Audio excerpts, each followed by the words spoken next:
Welcome. আজকে আমাদের ক্লাসের বিষয় হচ্ছে direction test or you may say direction sense test. Okay, আজকের এই ক্লাসটা ইটস ভেরি ইম্পর্টেন্ট একটা ক্লাস। যে কোনো কম্পিটিটিভ পরীক্ষার জন্য it's very very important.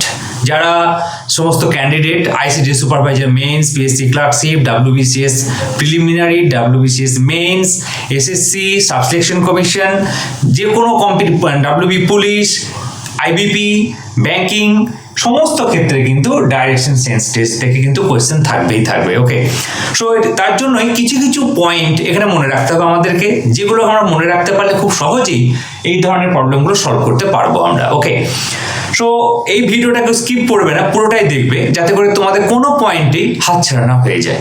Okay, so let's start direction test.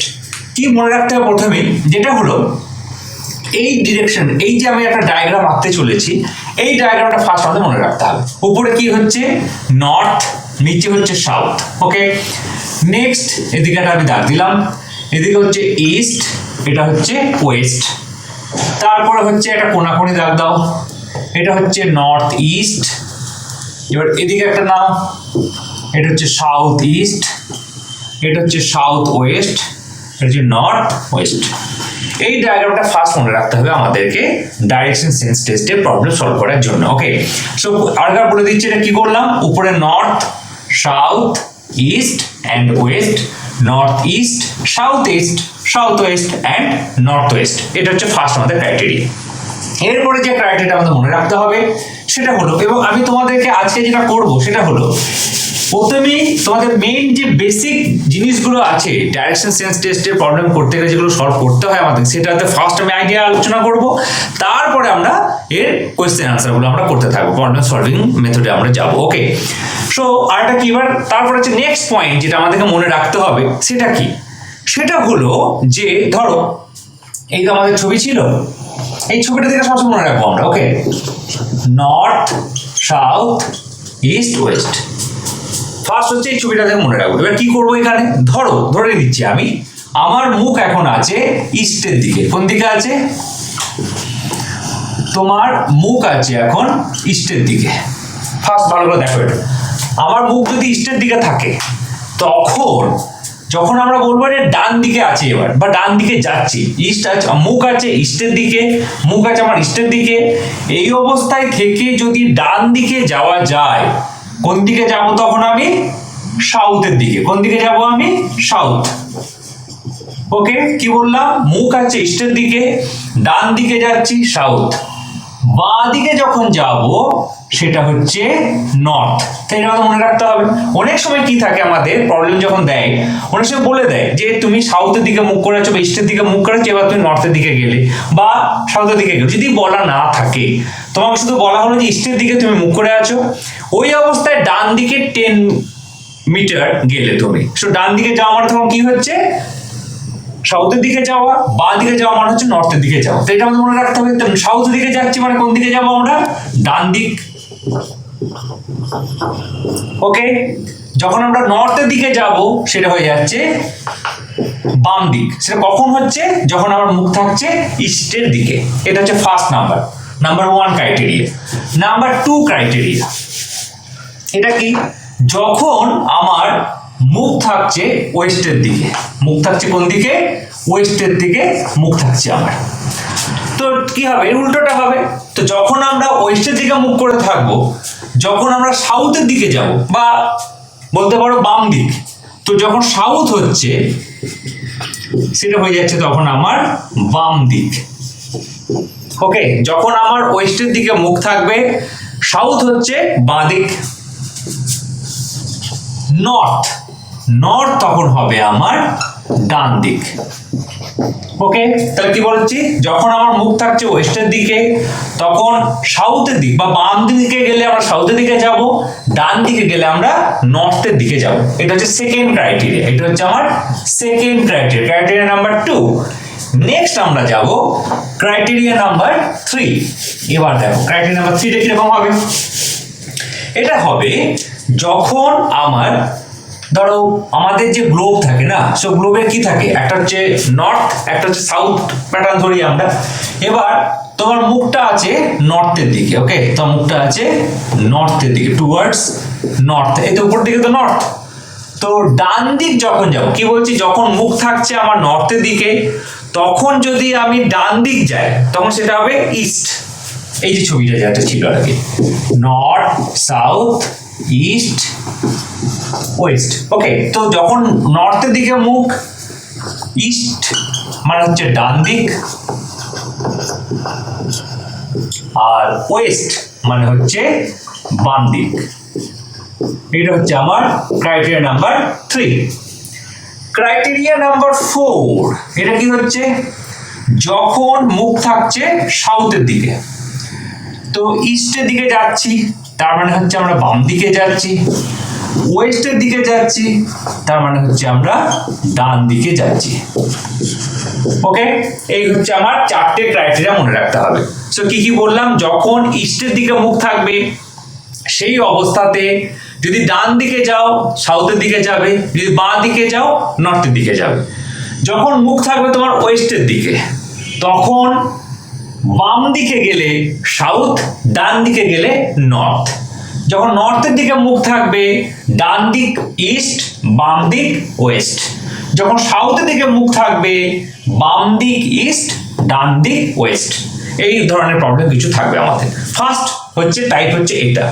তো একটা ছোট্ট একটা প্রবলেম আমি নিচ্ছি, নিয়ে তোমাদের সলভ করাচ্ছি, তারপরে আমি নেক্সট প্রবলেম যাবো। আচ্ছা, এটা করার আগে আর একটা আমি বলে দিই ছোট্ট কথা, যেটা ক্রাইটেরিয়া নাম্বার 5 বলতে পারো। সেটা কি, যে আমরা পিথাগোরাসের থিওরাম তো আমরা শিখেছি, সেই যে বা বলতে পারো রাইট অ্যাঙ্গেল থিওরাম, পিথাগোরাস বলবো না পুরোপুরি, রাইট অ্যাঙ্গেল থিওরামের যে সূত্রটা আমরা জানি, ধর এটা যদি রাইট অ্যাঙ্গেল হয় A B C, okay. So বিসিটা কি, অতিভুজ। সো সূত্রটা কি, বি সি স্কোয়ার সমান এ সি স্কোয়ার লম্ব প্লাস ভূমি এ বি স্কোয়ার, और BC মানে অতিভুজ সমান root over AC square plus AB square. এই সূত্রটাও কিন্তু আমাদেরকে দিয়ে অনেক সময় প্রবলেম সলভ করতে হবে, তো এটা মনে রাখতে হবে। সেটাকে বলতে পারো ক্রাইটেরিয়া নাম্বার 5। এবার এর নিয়ে একটা ছোট্ট প্রবলেম আমরা সলভ করি, তারপরে আবার পরেরটাতে যাব, ওকে। সো চলো দেখি একটা প্রবলেম। আচ্ছা, এই প্রবলেমটা দেখো কি দিয়েছে। A child is looking for his father. He went 90 meters in the east before turning to his right. He went 20 meters before turning to his right again to look for his father at his uncle's place, 30 meters from his point. His father was not there. From there, he went 100 meters to his north before meeting his father in a street. How far did the son meet his father from the starting point? এটা একটা problem দেওয়া হয়েছে। So কি করব আমরা, আমাদের একই direction অনুযায়ী আমরা কাজ করব। আমাদের ডিরেকশনটা মনে আছে নিশ্চয়, যে এইটা ধরে আমাদের এগাতে হবে। এটা হচ্ছে নর্থ, সাউথ, এটা হচ্ছে তোমার ওয়েস্ট, এটা হচ্ছে ইস্ট। এই যে ছবি, এই ছবির উপর আমরা ডাইরেকশনটা করব, ওকে। সো কি বলেছি, he went 90 metre in the east before turning to his right. So এখান থেকে সে স্টার্ট করলো, সেখান থেকে সে গেল, ধর এতটাই গেল। আমি যদি এই ছবিটা আমি আরো পরিষ্কার করে আঁকি, তো এবার এটা দিলাম না, ওকে, এটা সবটাই তুলে দিলাম। সো এখানে পয়েন্টে আছে, এই পয়েন্ট থেকে সে ইস্টের দিকে 90 মিটার গেছে। সো আমি কি করলাম, এখানে ইস্টে নিয়ে গেলাম। তো এটা পয়েন্টটা ধরো আমি যদি বলি এ, সে বি তে গেল। এবার এটা কত সে গেল, 90 মিটার গেল। এবার কি করলো, before turning to his right, মানে এখান থেকে সে এবার ডান দিকে বাঁকবে। তার মুখ এখন কোন দিকে আছে, ইস্টের দিকে। সো ইস্টের দিকে মুখ অবস্থায় ডান দিকে বাঁকছে, মানে সাউথের দিকে যাবে। মাথায় আছে নিশ্চয়ই, আমি ক্রাইটেরিয়া শিখিয়েছি তোমাদেরকে। So he went 20 metre. So এখান থেকে সাউথের দিকে কত গেল, সে 20 মিটার সে এসছে এখন। তো এখন মুখ আছে কোন দিকে, সাউথের দিকে, সাউথের দিকে মুখ আছে, okay. 20 metre before turning to his right again. তো সাউথের দিকে মুখ অবস্থায় আবার সে ডান দিকে বাঁকছে, এটা মাথায় রাখতে হবে। সো সাউথের দিকে মুখ, সাউথের দিকে মুখ অবস্থায় যদি ডান দিকে বাঁকে, কোন দিকে বাঁকবে না, সাউথের দিকে মুখ অবস্থায় ডান দিকে যদি বাঁকে টুয়ার্ডস ওয়েস্ট। Very good. কত যাচ্ছে, to look for his father at his uncle's place 30 metre from his point. So এই পয়েন্ট থেকে 30 মিটার সে এসছে। কত মিটার এলো এখান থেকে? 30 মিটার। ওকে, তারপর কি হলো? His father was not there. এখানে সে তার বাবাকে খুঁজে পায়নি। Okay, from there he went 100 metre to his north. এবার এখান থেকে পরিষ্কার বলে দিয়েছে এখান থেকে 100 মিটার সে গেছে নর্থের দিকে। নর্থ মানে উপরের দিকে যাবে আমার। সো এখান থেকে আমি কি করলাম? 100 মিটার নিয়ে চলে গেলাম। মানে এই যে ডিসটেন্সটা, এই ডিসটেন্সটা হচ্ছে আমার 100 মিটার। ওকে, কি বলা হয়েছে? How far did the son meet his father from the starting point. Starting পয়েন্টটা কোথায়? এখানে। তো এখান থেকে সে তার বাবাকে যে মিট করলো কত দূরে। সো এবার এই পয়েন্ট যখন তুমি পাবে যে how far did the son meet his father from the starting point, এটা মানে হচ্ছে সবচেয়ে শর্টেস্ট ডিস্টেন্স তোমাকে বের করতে দিয়েছে। সো সবচেয়ে শর্টেস্ট ডিস্টেন্স কখন হবে? যখন আমি এই লাইনটা আর এই লাইনটাকে আমি যোগ করে দেব, তখন হবে আমার শর্টেস্ট লাইন। ওকে, এবার আমাকে তাহলে এর অতিভুজটা বের করতে হবে ট্রায়াঙ্গেলের। তো কি করবে? তো এই যে লেন্থটা ছিল 90 মিটার, এটা ছিল 30 মিটার। সো 90 থেকে 30 যদি বাদ দিয়ে দিই, এই লেন্থটা এখন কত দাঁড়ালো? 60। এই লেন্থটা ছিল 100, এখান থেকে 20 বাদ গেল, তাহলে এই লেন্থটা কত দাঁড়ালো এখন? এই লেন্থটা এটা দাঁড়ালো 80। তো এবার এটা যদি বি হয়, এটা ধরো আছে, তো এখানে একটা নাম্বার ধরো তুমি ডি দিলে, এখানে ই দিলে, ধরে নিচ্ছি আমি। ওকে, সো এটা ট্রায়াঙ্গেল দাঁড়ালো। তাহলে অতিভুজ স্কয়ার সমান কত? লম্ব স্কয়ার প্লাস ভূমি স্কয়ার। সো অতিভুজ সমান, এবার আমাকে বের করতে হবে এই লংগেস্ট শর্টেস্ট ডিসটেন্সটা। সো এটা যদি আমি এডি করি, তাহলে এডি সমান √80 স্কয়ার প্লাস 60 স্কয়ার সমান হচ্ছে কত? 8 8 64, 6400 প্লাস 6 6 36, 3600 সমান 0 0, 6 4 10 0 তাহলে 1, 3 4 9 1 10, 10,000 সমান কত হচ্ছে? 100। উত্তরটা কত হলো? 100 মিটার। তাহলে প্রশ্নটা কি হয়েছে? How far did the son meet his father from his starting point, না 100 মিটার। আন্ডারস্ট্যান্ড? এটা হচ্ছে আমার উত্তর।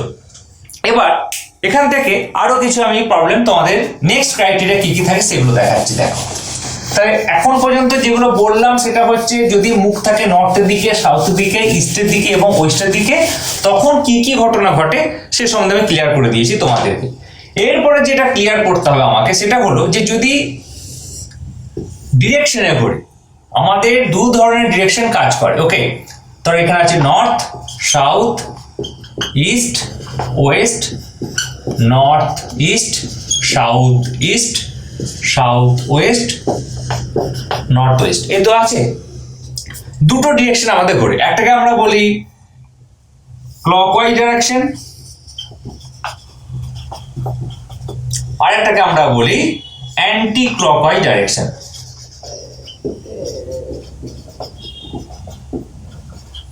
Clockwise direction, anti clockwise direction. Okay, একটা জিনিস মনে রাখবে, ক্লকওয়াইজ ডাইরেকশনটাকে আমরা আরেকটা নাম দিই লেফট, অ্যান্টি ক্লকওয়াইজকে আমরা বলি রাইট। আন্ডারস্ট্যান্ড? সো এখান থেকে ধরো তুমি পয়েন্ট আছে, বা ধরো তুমি আঁকছো সাউথ ইস্টে, তোমাকে এখান থেকে বললো 45 ডিগ্রি ক্লকওয়াইজ।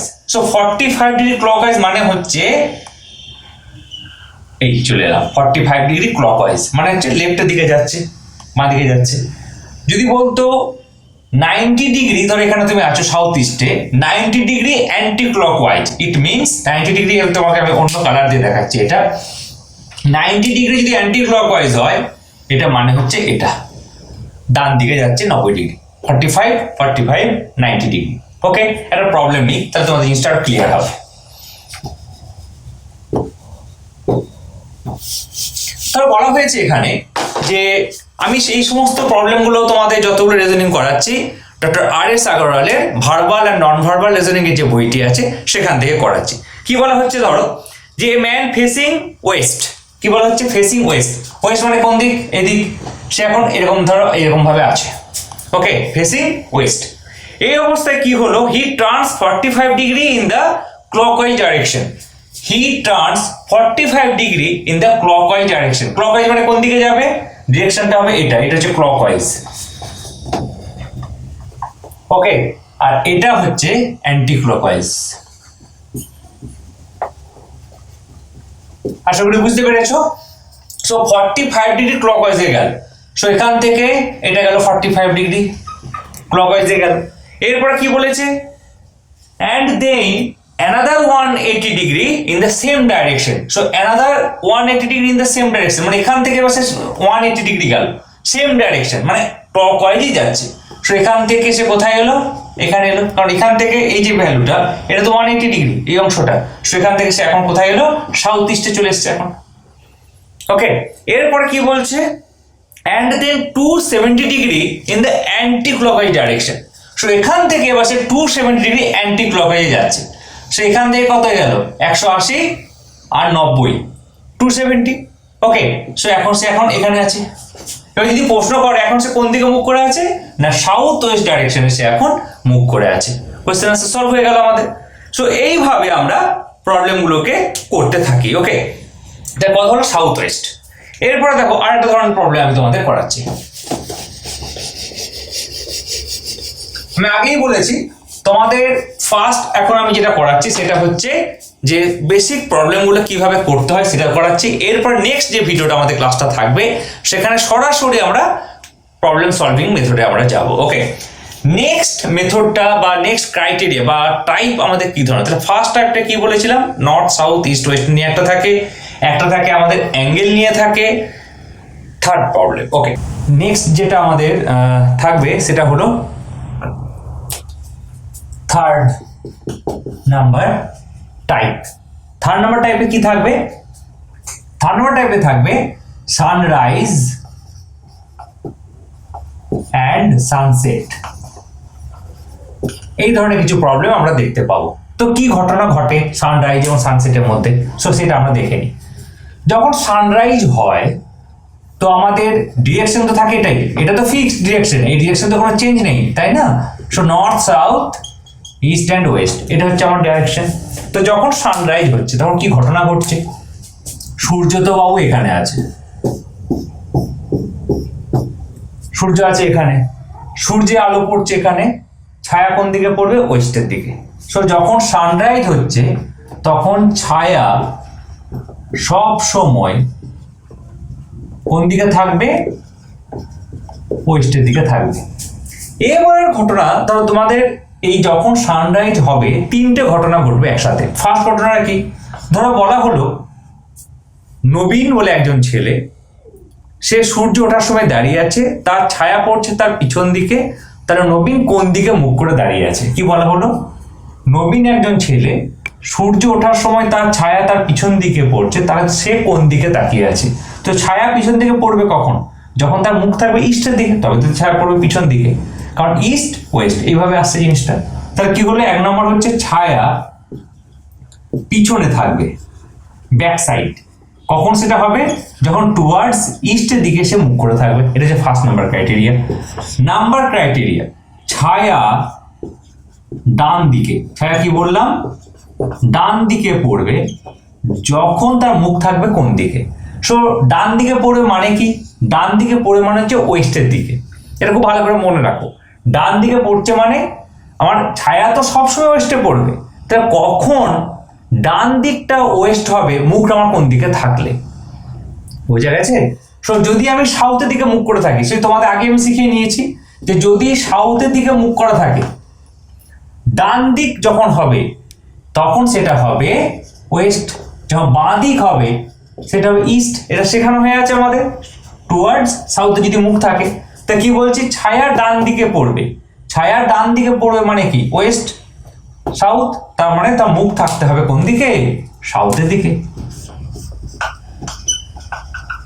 তাহলে তো ছায়াটা পড়বে ডান দিকে। এবার ধরো একটা প্রশ্ন দেওয়া হয়েছে যে একজন ছেলে সূর্য ওঠার সময় দাঁড়িয়ে আছে, সে তাকিয়ে আছে ধরো একটা পোলের দিকে, হ্যাঁ, বা পোলের কাছেই দাঁড়িয়ে আছে সে। তো পোলের ছায়াটা পড়ে আছে ডান দিকে, পোলের ছায়া পড়ে আছে ডান দিকে, তাহলে সে কোন দিকে তাকিয়ে আছে, বা সে কোন দিক মুখে তাকিয়ে আছে বা কোন দিকে মুখে দাঁড়িয়ে আছে। ক্লিয়ার? সে তার পাশে যদি পোল থাকে, তা পোলের ছায়া পড়ছে কোন দিকে? ডান দিকে। তা পোলের ছায়া ডান দিকে পড়বে মানে কি ওয়েস্ট হচ্ছে ডান দিক। ওয়েস্ট ডান দিক কখন হবে? যখন তার মুখ থাকবে সাউথের দিকে, তবে তো তার ছায়া পড়বে ডান দিকে। আমি তো শিখিয়ে দিয়েছি তোমাদের যে ছায়া, তার এখানে ইম্পর্টেন্ট হচ্ছে ছায়াটা। ছায়া সবসময় ফিক্সড কোন দিকে? ওয়েস্টের দিকে।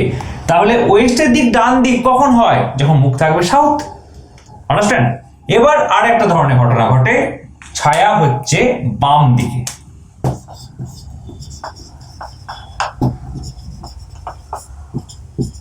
ছায়া হচ্ছে কি বললাম?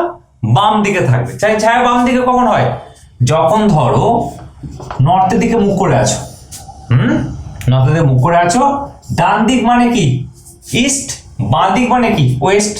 তো ছায়া ডান দিক বলেছি, তো যদি আমি নর্থের দিকে মুখ করে থাকি তখন ছায়া হচ্ছে বাঁ দিক মানে হচ্ছে ওয়েস্ট, মুখ হচ্ছে নর্থের দিকে। ওকে, এবার আমাদের নেক্সট যে পার্টটা সেটা হচ্ছে সানসেট। আগে বললাম সানরাইজ, এবার আমি আসছি সানসেট। সানসেটের ঘটনাটা কি ঘটছে? সানসেট যখন হয় তখন দিকে হয় ওয়েস্টের দিকে হয়, তো সানসেট হচ্ছে আমার ওয়েস্টের দিকে ঘটনাটা ঘটছে। তো যখন সানসেট হচ্ছে ছায়া কোন দিকে পড়ছে? ইস্টের দিকে। তো এটা ফিক্সড। আগের মতো কি বলেছিলাম, সানরাইজ যখন হচ্ছে ছায়া পড়ছে ওয়েস্টের দিকে, ওয়েস্টটা ফিক্সড। যখন সানসেট হচ্ছে ছায়া পড়ছে ইস্টের দিকে, ইস্টটা ফিক্সড। এখানেও তিনটে ঘটনা ঘটবে। একটা হচ্ছে ছায়া পিছন দিকে কখন ঘটবে? যখন তোমার মুখ থাকবে ওয়েস্টের দিকে, তখন ছায়া পড়বে তোমার পিছন দিকে। ছায়া ডান দিক কখন হবে? যখন তোমার মুখ থাকবে নর্থের দিকে। একই রকম ঘটনা, নর্থের দিকে মুখ, যদি তুমি ডান দিকে যাও কোন দিকে যাবে? ইস্টের দিকে যাবে। ক্লিয়ার? মনে পড়ছে? সো যখন তোমার ছায়া পড়বে ডান দিক তখন তোমার মুখ থাকবে কোন দিকে? নর্থের দিকে, তবে তো ছায়া পড়বে ডান দিক মানে ইস্ট। ছায়া পড়বে বাম দিক, তোমার সাউথের দিকে মুখ করে থাকবে তুমি, তো সাউথের দিকে মুখ করা অবস্থায় তোমার ছায়া যখন পড়বে, তো আলো কোন দিকে পড়ছে? এর দিকে, তো ছায়া পড়বে বাঁ দিক, তার মানে ইস্ট। এটা হচ্ছে ইস্ট। ওকে, সো যখন সানসেট হচ্ছে তখন ছায়া যখন পিছন দিক, দ্যাট মিন্স তোমার মুখ থাকছে ওয়েস্ট। ছায়া তোমার ডান দিক, মুখ থাকছে নর্থ। ছায়া বাম দিক, মুখ থাকছে সাউথ। তোমাকে একটা মাথায় রাখতে হবে যে সানরাইজ না সানসেট। যদি সানরাইজ হয় সেটা হবে ছায়া পড়বে ওয়েস্টের দিকে, যদি সেটা সানসেট হয় ছায়া পড়বে আমার ইস্টের দিকে। এবার ইস্টের নিয়ম তো আমি জানি। তো ইস্টের ঘটনা কখন ঘটে? তিনটে ঘটনা ঘটছে। যখন মুখ থাকছে ওয়েস্ট, ছায়া পড়ছে পিছন দিকে, দ্যাট মিন্স ইস্ট। যখন মুখ থাকছে নর্থের দিকে, ছায়া পড়বে কোন দিকে? ডান দিক মানে ইস্ট। যখন মুখ থাকছে সাউথ, ছায়া পড়বে বাঁ দিক মানে কোন দিক? ইস্টের দিক। তো এই ঘটনাগুলোকে নিয়েই আমাদের ডাইরেকশন সেন্স টেস্ট প্রবলেমগুলো সলভ করতে হয়। দ্যাটস ইট, আর কিচ্ছু নেই প্রবলেমগুলো থেকে। সো তোমরা ওয়েট করো আমার নেক্সট ভিডিওর জন্য, যেখানে আমি ডাইরেকশন সেন্স টেস্ট নিয়ে তোমাদের অনেকগুলো প্রবলেম সলভ করে দেখিয়ে দেবো যে কিভাবে এগুলোকে সলভ করতে হয়। Okay guys, thank you for watching this channel. And also যারা এখনো আমার এই চ্যানেলটিকে সাবস্ক্রাইব করোনি, অতি অবশ্যই সাবস্ক্রাইব করে নাও, যাতে সমস্ত নোটিফিকেশন তোমাদের কাছে চলে আসতে পারে। Thank you very much.